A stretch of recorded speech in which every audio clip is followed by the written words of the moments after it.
La plupart des humains, que ce soit individuellement, collectivement, en thérapie, en accompagnement, cherchent à trouver des résolutions, des solutions à des situations de faits, de relations, etc.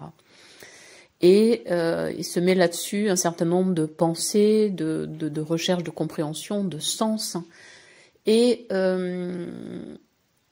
ça alimente la distance entre ce qui pourrait être ou ne pas être, ce qui pourrait advenir, et ce qu'on pense que ça devrait être. Donc du coup, en fait, ça ne résout rien. Ça ne fait que projeter, idéaliser ou dramatiser ou solutionner, mais en fait, tout ça, c'est au même endroit.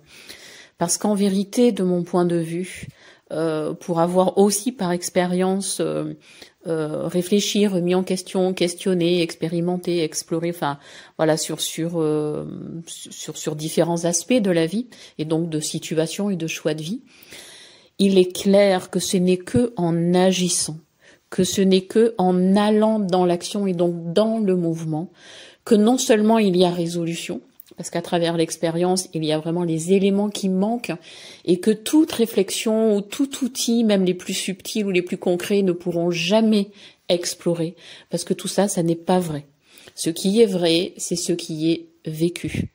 Et c'est le seul endroit, c'est le seul aspect de la vie qui fait que là, les ressources et le potentiel soit se révèlent, se déploient, soit il y a des occasions, des rencontres, des opportunités, mais ça vient en le faisant et non pas en le pensant. C'est pourquoi toutes les approches qui travaillent sur les objectifs, sur le sens, sur les objectifs intermédiaires. Donc oui, effectivement, ça peut rassurer le mental, ça peut donner de la structure et de la forme à une intention. Et évidemment, en formant la pensée, ça forme la réalité. Soit.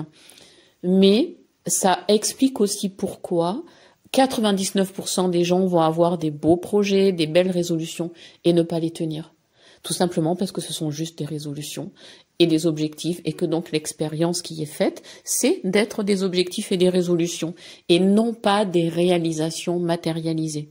Et c'est à cet endroit-là que la différence en fait se fait dans la matière, dans le concret, dans la vraie vie, dans la vraie rencontre, dans la vraie relation.